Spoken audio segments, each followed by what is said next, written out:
Welcome to 101. I'm your host, Greg Bassett from the Salisbury Independent. And today we have a guy who's in charge of one of the most venerable organizations that helps our community every day, Ken Sklenar from Easter Seals. Welcome, Ken. Thank you, Greg. It's a pleasure to be here. Now, everyone's heard of Easter Seals, but I don't think everyone knows what Easter Seals does. So tell me what Easter Seals does to help make our community better. Absolutely. That is so true.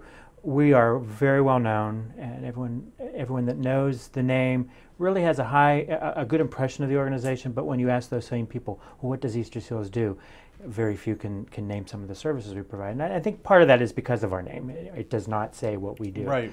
But Easter Seals provides services to children and adults with disabilities. And that is our mission, so that they can learn, live, work, and play in the community. So all of our services that we provide help individuals with disabilities. And so it may be physical therapy, occupational therapy, speech therapy for children and adults. It might be employment services, so the support that individuals with disabilities need to be employed in the community. It might be day services for an individual with an intellectual disability, or day services for an individual who may have acquired a disability during their lives, either through a stroke or through an automobile accident. It might be a lot of in-home services. We provide a lot of in-home services, which we consider wraparound services, those types of services that help individuals stay in the home where they want to be and where their families want them to be. And so it might be personal care, it might be homemaker services, those kinds of things. Now, your organization's a big one. It extends from Delaware down into the Eastern Shore, so it's a big footprint. Absolutely. We are probably one of the biggest Easter Seals in the country, not only by the size of our budget, but also by the scope of our services. So how do I get connected with Easter Seals if I have a need? How am I referred to that? It depends on the service. So, for instance, if someone is requiring therapy services, for the most part, those services are required to have a prescription from a physician, and so the physician and or his office would be referring to us for those services. But many services are also just self-referral, and so if they call us or if they email us, we can get that information, get them started for services. And because it's a charity organization, how are you financed? How do the patients, your clients, pay and all that stuff? A multitude of payment sources. A big portion of our services are government funded, so it might be through Medicaid, Medicare, waiver services through Medicaid, but also we receive reimbursement from third-party insurances, and also some individuals that are self-pay. How's it changing? As there's more in-home stuff now, less institution, hardly any institution, I think, but how's all that changed just in your time? Right. Dramatically. If you look at the therapy services we're providing, and let's talk about our services right here in Salisbury, we are providing services to 600 children in our community here. Wow. And on an annual basis. And those services, for the most part, are being provided at our center on Belmont Avenue. But if you look at many of our other services, some of our therapy services in Delaware have gone from being all center-based to all being provided either in the home or in a daycare center with natural supports. Right. So, what's better? Is there still evolving? Yeah, I think so. I think so. I think it's a lot of it's dependent on what the needs of the child or individual receiving services is. It's also dependent on what the family's wishes are. So some things work very well. We might have a group therapy going on where children can model with each other. Right. You can't do that if you're going into the home. So there's pluses for both. Right. Give me an example. Any anecdotal stories that you have where Easter Seals has made a difference for somebody? Oh, absolutely. One of the services that we provide that I didn't talk about is we have a camp, and that's here in Maryland. Camp Fairleigh. Camp Fairleigh Yeah. in the Chestertown area. We've been providing camping services and recreational services there for 60 years. Wow. We just celebrated our 60th anniversary last year. And I met last year when I was at camp one of our campers, and it was the first time I had met her. I'm relatively new to our Easter Seals here. I came from an Easter Seals in Ohio where I was there for 18 years. But I've been here about a year and a half. So I met Kelly, one of our campers, and she's an adult who comes to our camp. And I asked her how long she'd been coming to camp, and I had no idea how many times she'd been there. And she said, I've been coming here for over 12 years, every summer. And I said, well, what brings you back? Why do you come to camp every year? And she said, camp has given me the independence, helped me get the independence that I need and needed to do the things I'm doing. I said, well, tell me more about that. And she said, well, I went to school in Edinburgh University, which I knew of because it's close to the Ohio border, so Right. she was thrilled that I knew about her university. But she said, every year I came to camp, I gained more independence. And I was able to leave home, go 350 miles away to college. And she said, I never would have been able to do that. Wow. And I thought, you want to talk about making a difference in an individual's life. So I happened to see her this week. We're starting our summer camp program right now, and we have 70 counselors that we're going through an extensive training, a week-long training. And I saw Kelly. I was there to help do some of the orientation for the counselors, and I saw Kelly, and I asked, what are you doing here? I said, we haven't started camp yet. She said, I've been asked by your camp director to come help give an orientation. Wow. And I said, well, tell me how your year was, because I knew she was going back to school, and she said, phenomenal, and she's now working on her master's degree. Wow, that's so terrific. You talk about life-changing, that's phenomenal. Yeah, now, Bill Turner from Lower Shore Enterprises was here the other week, and they deal with people with disabilities. Yes. And we talked a lot about the independence, how people get that feeling and how it drives them. So you must see that a lot. We do, absolutely. And it all goes back to our mission. If you think about our mission, helping people with disabilities to gain their independence in all aspects of life. So, for instance, all of us look at what we do for a living. Our career helps define who we are as individuals. And it's the same thing for individuals with disabilities. Right. They all want to be working, and they want to be defined by what they do. And so the supports we give those individuals helps them find employment out in the community. Same thing with play. Our camp is a good example of that. Those campers are getting experiences that they would otherwise not get because of the services that we're providing at camp. To be able to go down a zip line, someone who uses a wheelchair, ride the zip line, or go canoeing, or go horseback riding, things they might not otherwise get to do.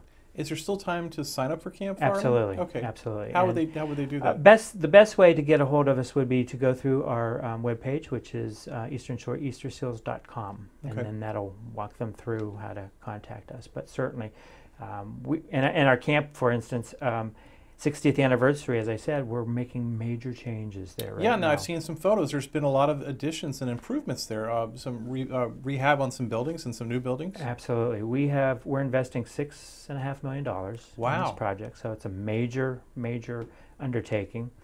And we have replaced all of our cabins, and so we have 7 new cabins. Wow. We've doubled the size of our dining hall, and we've added an activity center, 12,000 square foot activity center. And we added a health center. A lot of the individuals that we're serving have significant health issues. Our camp director told me the other day that she was counting on one particular day, and we gave over 200 medications that day. Wow. For individuals we're serving. So lots going on. The camp itself, $6.5 million. Our organization, because we believe in this, we have put $2 million to the project, and we are now raising funds to help offset the total cost of it, and we've raised another $1.4 million, and so we're about halfway to our goal of $6.5 million. But it was important because we wanted to give more experiences to the campers, number one, and we wanted to be able to provide it more on a year-long basis. We were very limited in the months that have inclement weather, so if it's snowing outside and our cabin is designed for summer, that's not a good match. And so all of our cabins are fully weatherized, so they can be used during the winter just as much as during the summer. Oh, I didn't know that. Okay. Right. And our activity center, you might ask, we have 256 acres. It's beautiful. We're on an inlet of the Chesapeake Bay. Right. Great atmosphere, lots of activities that we participate with the campers in outside. But what happens on those days where it's raining? We want to have worthwhile experiences for the campers on those days also. Right, and it seems like it's just the right distance from Salisbury because it's like you're taking a trip, but if something goes wrong, you can still get back. Absolutely, absolutely. And it's critical for families. A lot of families utilize the camp as a means of respite. If you have a child with a disability and you're caring for them, you're their caregiver besides being their parent, that's 24 hours a day, 7 days a week. And so to have that time where you can relax, rest, maybe even spend more time with your other children, and then you're rested, you're a better caregiver because of that. So, and I think the other thing is most people think our camp is just for children. We serve individuals from the age 6 all the way up through adulthood. We've had campers that are in their 70s, 80s. So it's the full lifespan. I completely identify with the respite part, because when I got dropped off for camp, the other parents would stay and wave, but my parents were already in the car headed That's out. right. That's right. Right. They were looking forward to to that break. That's right. How do you guys raise money? We have various fundraisers throughout the year, and the reason we do fundraisers is because, as we talked about some of our reimbursement, it does not 100% cover the cost of our services. For instance, in Salisbury here, those 600 children that we're serving every year, every child we admit for therapy services here in Salisbury, we subsidize their services by $400. So that's about $240,000 that we're subsidizing each year for those therapy services. But those fundraisers that we do, the major gifts that we receive, the planned giving gifts that we receive, all of that helps us to offset those losses. I know you have a big walk, or 2 walks a year. We do. We have a walk, and it's in Millsboro at Baywood Greens, and we're having that again this year. It'll be beautiful golf course and community absolutely. there. I was there for the first time last year, and oh, it blew me away. Beautiful there. What a great facility. Flowers everywhere. Absolutely, right. So our walk will be October 18th. Perfect. I can always remember that date because it's my daughter's birthday. Okay. So October 18th. Last year we raised about $40,000 on that for our second year. So our goal is always to make it bigger and better. But those funds that we raise there goes to helping offset those services that were not fully covered. What's it like to be the leader of such a venerable organization that all the others kind of aspire to? I consider myself to be extremely fortunate. When I was the CEO of an Easter Seals in Ohio, I felt the same way I felt here. When I came to Maryland and Delaware for this position, it amazed me that the mission is the same, but it amazed me that the culture was almost identical. We have such caring employees. They really care about the mission of the organization and the individuals they're serving, and that's something that you can't fake. It really has to be genuine, and so I feel very fortunate to be able to participate with all of our employees and really get to know those individuals we're serving. That's one of the things that I admire most about, not admire, but what I really value most about working at Easter Seals. I get to see every day those individuals like Kelly that I talked about, and see the difference that we're making as an organization and as employees in their lives and the families that come with the individual that we're serving. I've always been intrigued here in our community because it feels like there's so many nonprofits, there's so many groups that help people. I almost feel like there are more, like our nonprofit per capita numbers is probably off the charts, but everywhere I go, I encounter people who really devote their time as volunteers or as donors helping nonprofits. It just amazes me how widespread that is. I think that really is something unique to the United States too. We are a giving people as citizens of the United States, and volunteerism, a lot of countries don't have volunteerism like we do. We've had we've hosted individuals from other countries to our center, and they are really interested in our volunteerism. In many other countries, they utilize the term volunteerism, but it's a paid situation, and obviously here in the United States that is not the case. When you volunteer, you're giving freely of your time to help individuals. Right. So how do you like being on the Eastern Shore from time to time? I absolutely love the Eastern Shore. Had you ever heard of it before you came here? I had. Actually, we spent many summers here in Maryland at the beach, and I have to be careful not to say shore. I've learned the language here. I said that when I first came to this area. I said shore. Are you going up to New Jersey? No. So I've learned that. But we would spend a lot of time either in Ocean City or Rehoboth, and our staff makes fun of me because every opportunity I get, I want to go over to the beach, and I grew up so far away. It wasn't an everyday occurrence for me, so absolutely love the beach. What can people do to help you in your cause and your employees? How many employees do you have? We have about 250 to 270 employees right now. We're growing as an organization, but we also have a group of individuals that help us provide services, and it's a quite large number, about 800 individuals. They're not technically employed by Easter Seals, but we facilitate them providing in-home services through a personal attendant services program in Delaware. But they are actually employed by the individual that they provide services to. Right. We facilitate all that administratively. So a lot of them are medically trained, certainly. Yes, yes. Okay. Yes. So if I'm a kid and I'm thinking about going into medicine or nursing, tell me how Easter Seals might influence what I do and how I want to make my life. Sure, absolutely. And I'll relate that back to your previous question about what can people do. Right. Volunteerism is so critical to our organization. And we have a lot of students that are working toward their bachelor's degree because they want to move forward with an advanced degree either in physical therapy, occupational therapy, speech therapy. They need a lot of volunteer hours as they apply to those programs. And so we do provide a lot of great volunteer opportunities for individuals. And my daughter, I talked about my daughter, her birthday being the day of our walk. She's working on her doctorate right now in physical therapy, and she spent a lot of time at our Easter Seals in Ohio working with individuals with disabilities. And so when she applied to school, she had so many hours that she had built up. Her application was a great application because of the amount of time she spent volunteering. So it just seems like having that hands-on is just so rewarding personally as well as professionally. Absolutely. Absolutely. Do you get to be involved with the people that way, or are you stuck in the office? Well, or how does it work for you? I try not to be stuck in the office. I love to be not only working with the individuals we're serving, but also out in the community. So I spend a lot of time out in the community, meeting the individuals of our communities and talking and truly bragging about Easter Seals and the things we do. But just to give you some examples, our Adult Day Health Center at the facility where my office is located, they often invite me to participate in a lot of their activities. And so several weeks ago they had a karaoke competition, and so very much outside of my comfort zone to be singing in front of people, but they get to me and they know that I'll do what they ask. And so there I am singing, doing karaoke with them. And that's great.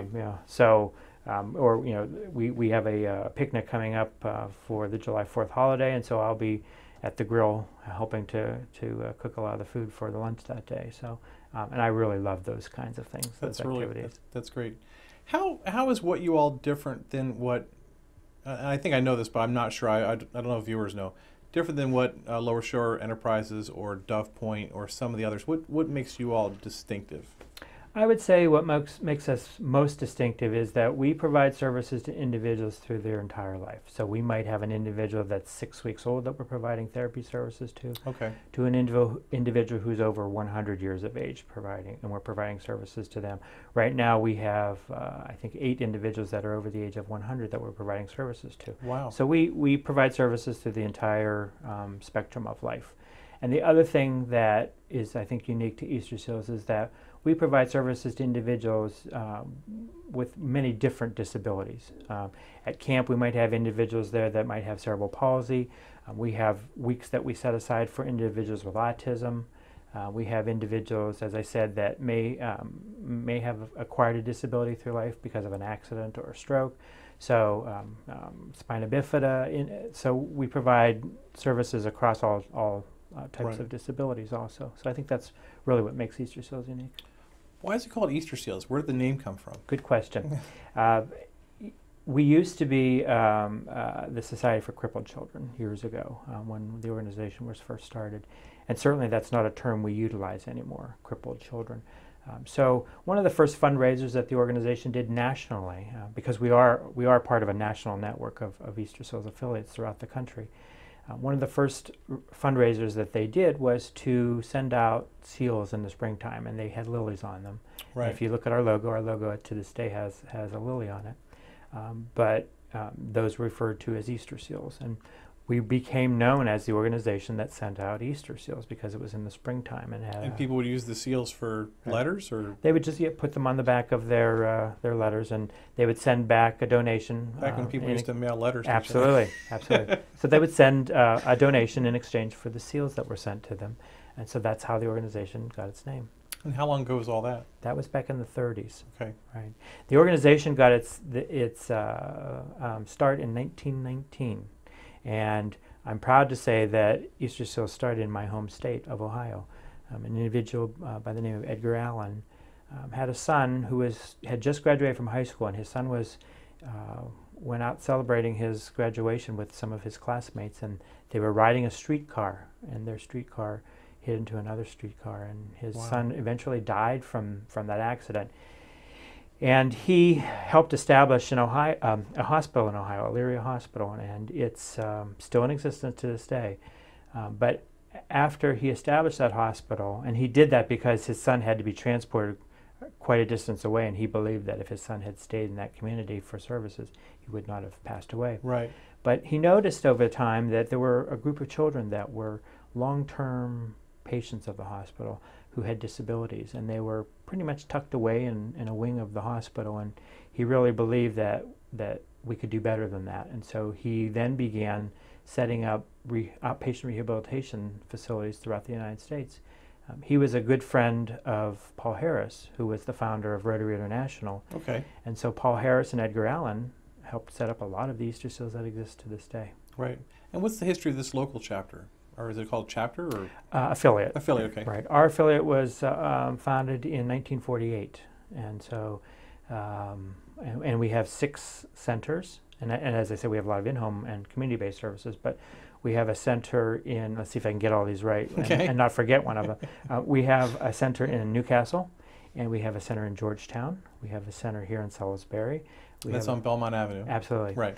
We have our camp, and we have a center in Dover, Delaware, and then we have a center which we refer to as being in Pencader.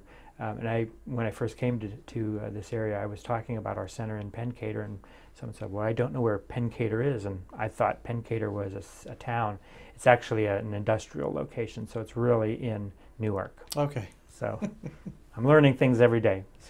So what goes on at Belmont Avenue here? What kind of things are going on in there? Most of our services are providing therapy services to children, and as I said, 600 individuals each year, so lots of activities, lots of therapy going on there. Is it the kind of thing where you can have open houses where people can come in, or? Sure, we give tours all of the time. We love to show off that which Easter Seals is doing. Right. And your next big fundraising event is when? We will be having our annual dinner October 8th, and then we have the walk right after that, October 18th. We just finished up, we have a huge volleyball tournament every year. We just finished that, and that's in March. So the dollars were still coming in. We just reached the $400,000 level for that event. And it's a weekend event, but there's a lot of fundraising that goes on leading up to that whole volleyball weekend tournament. Right. But that is a record-breaking number for us, $400,000. You've got a great ambassador in the community here in Ford Wagner. Everyone knows Ford. Everyone likes Ford. Yes. He makes the circuit, and he's a great proponent, a great spokesman for Easter Seals. Absolutely. And also one of the humblest people I've ever met. Yeah. Just very humble. Is he involved in that ramp building stuff too, where they build the disabled ramps? I don't know the answer to that question. I think maybe he is, but yeah. Now I need to find out. So. Yeah, I remember seeing it at Rotary, but I get them all mixed. Right. And he is a Rotarian also, right. So and we're very proud of that. Right. So again, if people want to help you, they can volunteer. Absolutely. How do you accept money? Is there a way to meet with people who want to endow you somehow, or how does that work? Absolutely. We actually have a development department, and anyone can set up an appointment to meet with someone from our development department. They can certainly set up an appointment to meet with me. I would love to show them the things that we're doing, and I think that's the other thing that's important about Easter Seals. When you make a donation to Easter Seals here in Salisbury, it's staying here to provide services right here in the community. It's not going off to some other city, somewhere far from our state here in Maryland. So it really does go here for services. Yeah, there's a lot of concern about that. I had someone recently tell me that they didn't donate to Salvation Army because it goes all over, and I was like, no, it stays here. It really does. Right. And I know our United Way is big about preaching that it doesn't go national, that it stays local. Right. So people are really want to know that. They really want the money to stay local. Right. And I think individuals really should investigate or thoroughly research where they are donating. But I think you can't beat it being used locally. That's the best possible scenario. Right. Anything I forgot to ask? Any points you want to make? Boy, we encourage anyone to reach out to us and certainly look to see what we're doing here in the community. As I said, with our camp itself, we're about halfway to reaching our total goal of 6.5 million, and so certainly we're working diligently to receive donations for our camp and help offset the cost of those facilities. I will put some photos up because there's great pictures from that camp. Yes. It's really, really impressive. I'd like to go there. I've never been there. Just well, I'm extending you an official invitation, Thank you. and so we would love to have you come see the things that are going on there, and would love to actually have you there when camp starts. Our camp is actually starting this weekend, the summer camp. Right. Like I said, we do camp in the summer. That's really our heightened time for camping, but certainly we have weekend respites throughout the year, and we have the ability to do more of that now with our facilities that are new and improved. Excellent. Ken Sklenar is here from Easter Seals. He's been our guest today on 101, right here on PAC 14.